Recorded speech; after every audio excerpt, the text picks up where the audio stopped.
stop. Right now, stop what you are carrying in your mind for one moment and listen to me, because something has already shifted inside you, and you may not have words for it yet. You have been trying to name the feeling, but it keeps slipping away. You know it is there the moment you wake, and you know it is there when the room is quiet, and you know it is there when you are standing among people and still feel strangely alone. It is not confusion only. It is not sadness only. It is the ache of knowing that your life is touching a doorway no one around you seems to notice. And I came here to tell you that this is not random.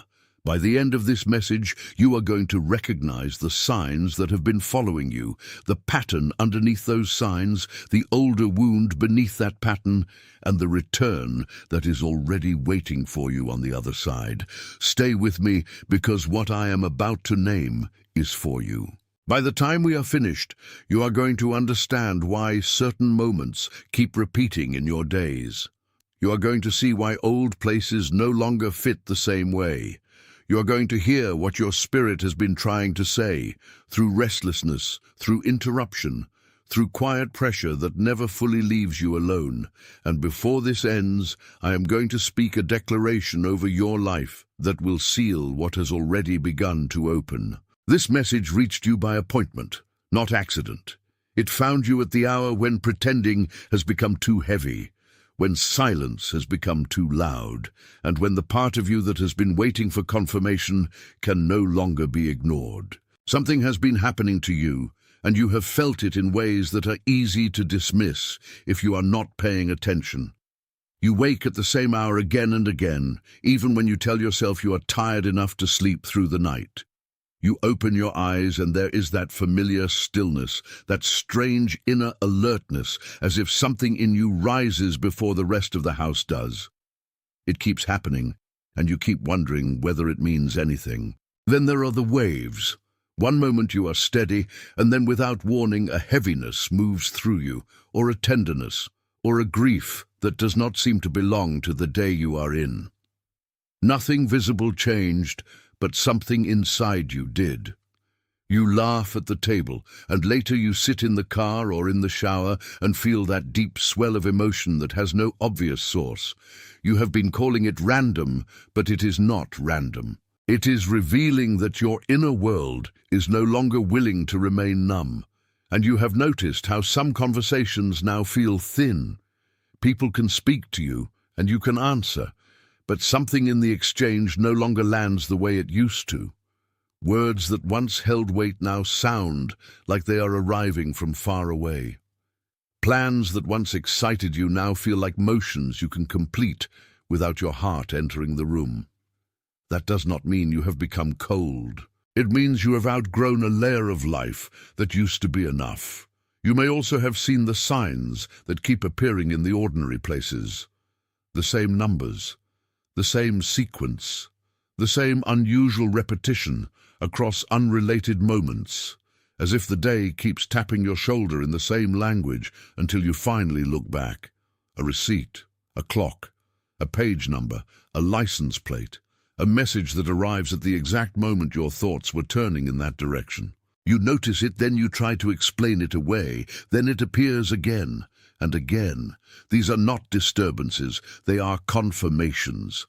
The waking hour is not trying to frighten you, it is calling you into attention. The emotional waves are not proof that you are losing your footing. They are proof that your inner life is no longer willing to be managed by what used to keep you small. The old conversations feeling hollow is not a failure of your heart. It is a sign that truth is becoming more important to you than performance. The repeated numbers are not noise. They are a language of recognition, and your spirit already knows how to read it. Take a breath with me. Let that settle into the part of you that has been waiting longest to hear it. You are not broken, because you can no longer live as if nothing is changing. If even one of those moments just landed in you, if your body recognized itself in what I have been naming, type the number 888 in the comments. That number carries the sound of overflow, of what is not emptying out but opening up. It is a small agreement, but it is real. Type 888, then come right back to me. And there is something beneath these signs that you need to see clearly, because the signs are only the surface. Beneath those signs is one single pattern, and that pattern is this. You have been living as if you must keep reaching for what should already be allowed to find you. You have been extending yourself toward doors that were never opened by force. You have been pulling on relationships, roles, expectations, and old definitions of who you are, as if enough strain could turn delay into destiny. That is the pattern. It is quiet, but it is exhausting. It makes you confuse effort with alignment. It makes you believe that if you can just become more disciplined, more patient, more useful, more impressive, then the answer will finally arrive and stay. But the truth is that you have spent too long trying to power a life that is asking to be received. You can see this pattern in the way you keep over-explaining yourself to people who were never listening for your real voice. You can see it in the way you prepare answers before anyone even asks questions, as though your presence must always justify itself. You can see it in the way you brace for disappointment before goodness has even had a chance to land. You are not lazy. You are not weak. You are not too much. You have simply been living from a posture of strain so long that strain began to feel like identity. And because of that posture, even your victories have sometimes felt tense. You arrive at a goal, and instead of resting, you immediately begin scanning for the next thing that could collapse. You reach a good moment and cannot fully enter it because part of you is already guarding the exit. This is what living in the wrong pattern does. It makes you call vigilance wisdom, and it makes you call depletion faithfulness. But I want you to hear me carefully. This was never a moral failure. It was a survival shape. You learned to keep moving when staying still felt dangerous. You learned to keep proving when being known felt risky. You learned to keep carrying weight because some part of your story taught you that rest had to be earned and belonging had to be secured by effort. And that is why the cost has been so private. From the outside, you may look responsible, composed, even strong. But inside, there has been a constant friction. You feel it when you begin the day already tired. You feel it when you say yes, but mean no. You feel it when your own desires feel distant because you are too busy managing the needs of everyone else. This pattern has cost you ease, and it has cost you voice, and it has cost you the simple joy of being present in your own life. Stay with me, because what comes next is the layer underneath the layer. Imagine a tree whose roots were touched long ago by dry ground and hard seasons. Not a tree that was never planted, but a tree that was planted well and then forced to survive through a kind of long, unseen shortage. Its branches still reach, its leaves still appear. From a distance, it looks alive and even strong. But underneath the soil, the roots learn to stretch in ways they were never meant to stretch, always searching, always adapting, always leaning toward whatever could keep them from going barren. That is the image of what has happened in you. You were not made to live by constant shortage. You were not designed to keep surviving on the memory of nourishment. Yet somewhere along the way, the ground around you taught your inner life to expect less than it was built for. And this did not begin yesterday. It began long before your current season. It began in the formation of your reflexes, in the way you learned to be useful before you learned to be free, in the way you learned to read the room before you learned to trust your own center. A root system like that does not appear overnight. It comes from repeated conditions. It comes from a long conversation with scarcity, with pressure, with the silent message that reaching is safer than receiving. Perhaps you were praised most when you were productive. Perhaps you were noticed most when you were helpful. Perhaps love around you felt more available when you were manageable, quiet, impressive, or strong. And so your roots learned a language that was never meant to be permanent. They learned to extend themselves toward approval.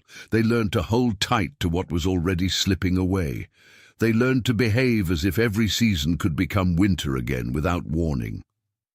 That is why your body still tenses when peace begins to arrive. That is why abundance can make you uneasy. That is why stillness sometimes feels less like rest and more like exposure.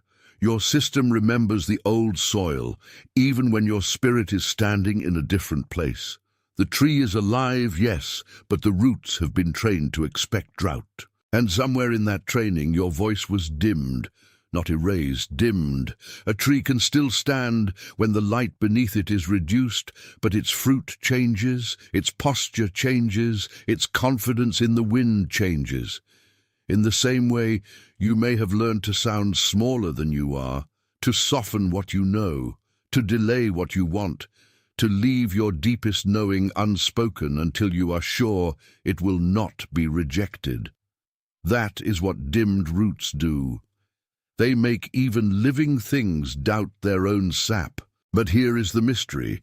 What was dimmed is not dead. What was trained into survival can be retrained into freedom. What learned to search can learn to settle. What kept leaning toward shortage can learn to draw from a deeper source. And if that image has landed in you, if you can feel the root system of your own life beginning to make sense, type the words, "I am awake," in the comments. Let the recognition seal where it has just landed. Type it, then come right back to me. Because now the tree is stirring. You are not being asked to invent a new self from scratch. You are being invited to return to the self that was always there before the drought taught you how to bend. Return is the word. Not performance, not reinvention. Return. You do not need to become someone else in order to live differently. You do not need to force new fruit out of old fear. You do not need to prove that you are worthy of a better season. What you need is permission to stop feeding the old root patterns with the same anxious energy that kept them alive. The solution is not more strain. The solution is deeper trust. So here are two simple anchors, not as homework, but as handholds. The first is what I call the morning seal. Before you touch your phone, before you answer anyone else's voice, place your hand on your chest and say quietly, "This day receives me before I perform for it." Do it slowly. Do it like you mean it. Let your inner life hear the difference between arrival and striving. The second is what I call the frequency audit. Once in the day, pause and ask yourself whether what you are holding right now expands you or contracts you. Not every obligation deserves your inner agreement. Not every request deserves your yes. Not every memory deserves your loyalty. Some things remain only because you have forgotten that you are allowed to release what keeps you small. These are not techniques to force a result. They are practices of stewardship. They train your attention to recognize what nourishes and what drains. They teach your spirit to stop apologizing for its own hunger. They help you tend the root system instead of punishing it. And as you tend it, something softens, the grip loosens, the old vigilance begins to lose authority. You start to notice that peace is not empty. You start to notice that stillness is not absence. You start to notice that receiving is not passivity. It is strength under less strain. It is confidence without performance. It is a life that no longer needs to prove it deserves to stand. Stay with me, because the deeper return is already happening in the part of you that recognized this image before your mind could explain it. If something in this message confirmed what your spirit already knew, let your like be your amen without words, not as a metric, as an agreement that what was named here was named correctly. Sit with that for a moment. Do not rush past the recognition just because it is gentle. What is true often arrives quietly. There is someone in your life who came to mind as I was speaking, and I know why. It is the person who has been quietly tired, secretly seeking, and holding a posture nobody really sees. It may be someone who keeps smiling while carrying too much, someone who has learned to be useful because asking for care feels unfamiliar, someone whose face you have not fully named yet, but whose burden you can feel. That person is not an accident in your mind right now. Send this to them. not as a recommendation, as a delivery, the same way it was delivered to you tonight by appointment. And before this closes, type the words, "I am chosen," in the comments. Not as a wish, not as a hope, as a confirmation. The agreement forming in your hearing these last moments is one you are meant to live from, not just remember for an instant. Type it slowly. Let your fingers do what your spirit has already begun to do. You are being confirmed. You are being restored. You are being gathered back into your own life. You are no longer wandering in the old strain. You are no longer answering to the drought. You are stepping into what was always waiting to receive you. Right now, all across the world, there are others hearing this same recognition and feeling the same quiet settling in their chest. They may be in different rooms, different cities, different circumstances, but the same inward door is opening in them, and the same deeper yes is rising where fear used to live. You are part of something that does not need to announce itself in order to be real. It is sealed. You are not hearing a random message. You are hearing the part of your life that has been waiting for permission to stand up. You have carried this quietly for too long. You have felt the pressure in your chest when you wake and nothing is wrong, yet everything inside you feels charged. You have felt the distance from people who still speak to you but no longer reach you in the same way. You have felt that strange moment when your own room becomes too small for what is moving through you, and you cannot explain why. That is why I am speaking to you now, and that is why you must stay with me. By the time this closes, you will recognize the signs. You will understand the pattern under the signs. You will see the older root that taught your life to lean the way it has leaned, and you will hear the return that is already calling you back. This is not a general word. It is specific. It is for the one who has been pretending to be fine while carrying an inward ache that no one else seems able to name. It is for the one who has been saying yes to too much, holding too much, and explaining too much. It is for the one who senses that the season has changed, even though the outside of life still looks the same. And I need you to understand this from the start. The reason this message found you is not because you were searching perfectly. It found you because there is an appointment on your life that has been waiting for the right hour. There are moments when heaven does not shout. It arrives with quiet precision. It reaches the exact place where your tiredness and your hope finally meet. Something has been happening to you. You have noticed it in the hour you keep waking, not once, not by accident, repeatedly. The same hour, the same quiet room, the same feeling that you are being asked to become alert before the day begins. You may have told yourself it is stress. You may have told yourself it means nothing, but there is a pattern in repetition, and the soul knows when repetition begins to speak. You have noticed it in the waves that come without warning.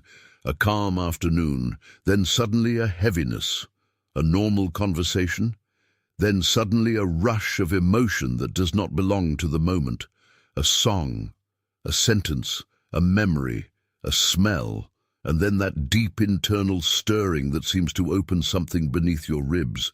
That is not confusion only, that is not weakness, that is your inner life refusing to stay asleep. You have noticed it in the old conversations that no longer satisfy you.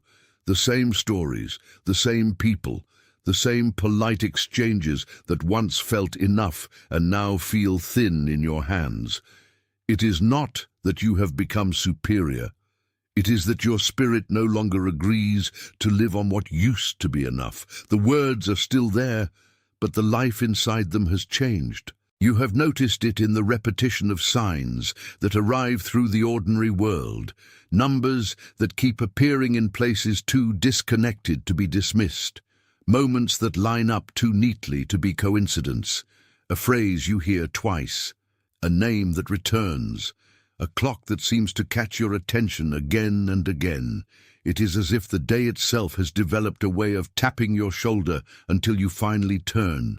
And beneath all of that is a quiet certainty you may not know how to explain. Something has changed. Something inside you has turned toward a different direction, even if your mouth has not yet learned how to say it. These signs are not problems. They are confirmations.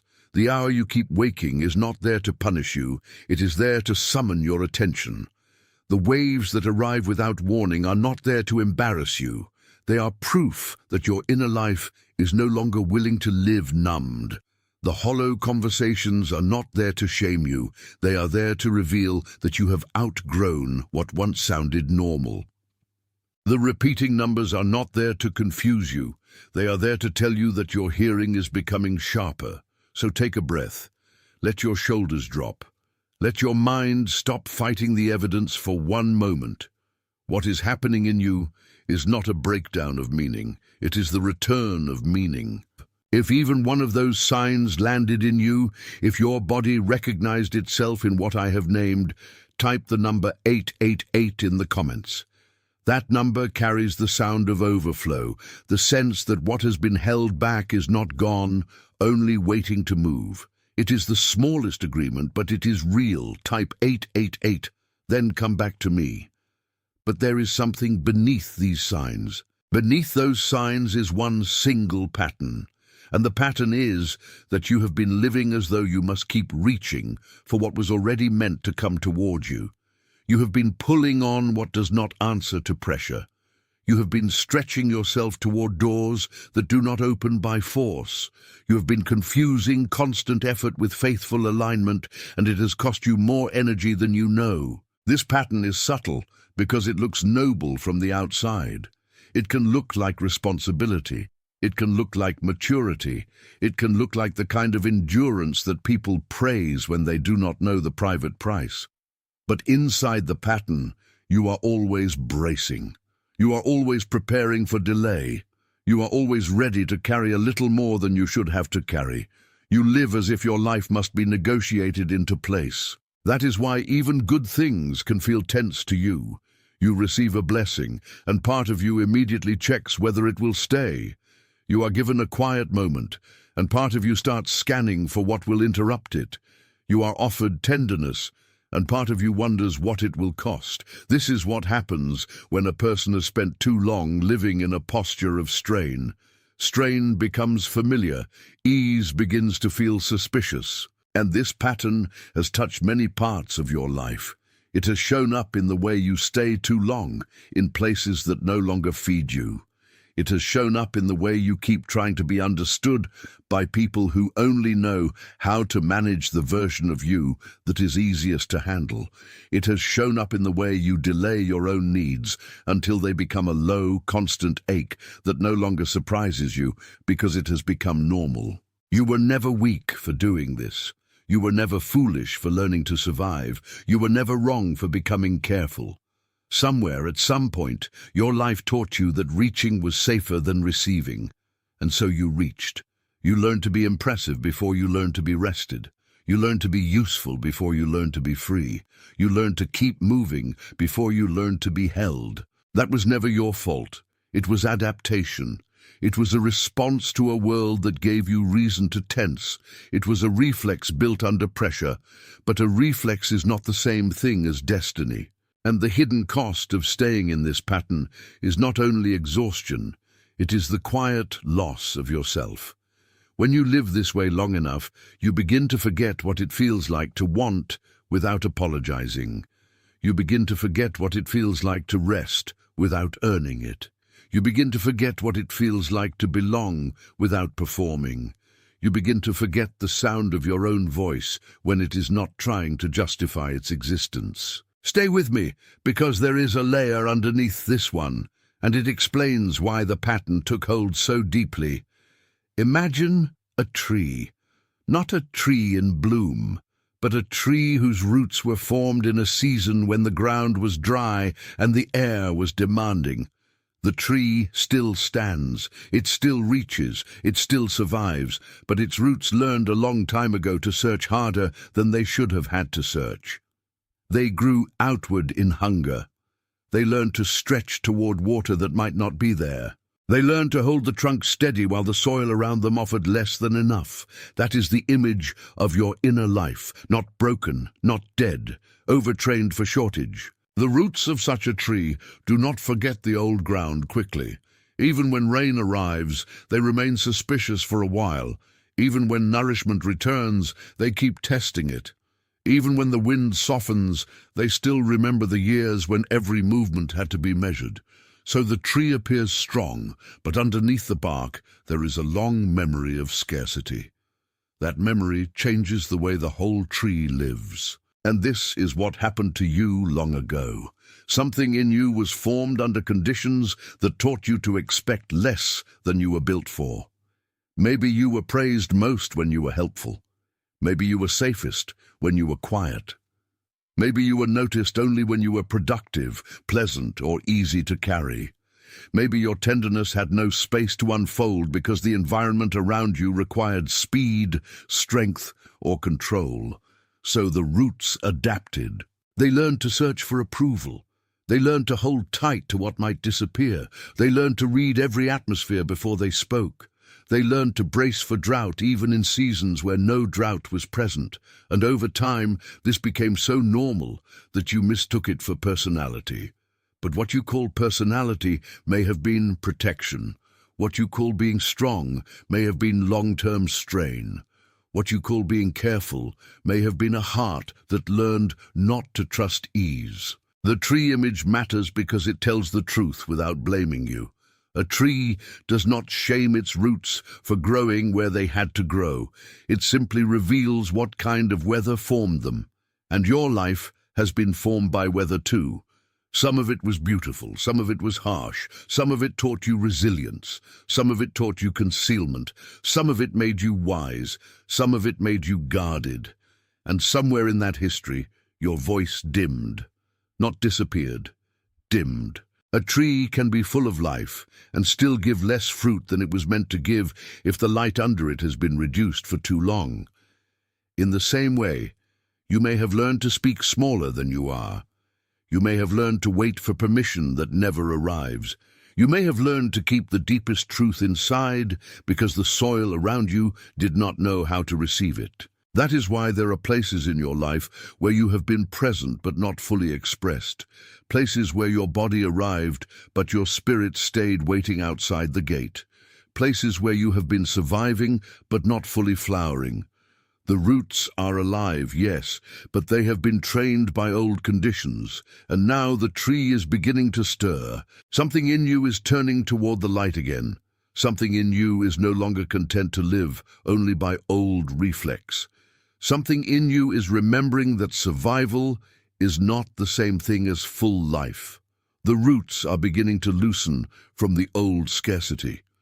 The trunk is beginning to stand with less fear.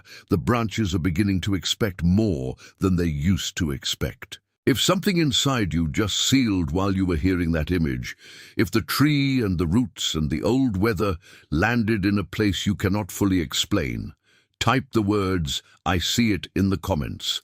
Let the recognition seal where it has just landed. Type it, then come back to me, because this is the turn. You are not being asked to perform a new self. You are being invited to return to the self that was there before the drought taught it how to bend. The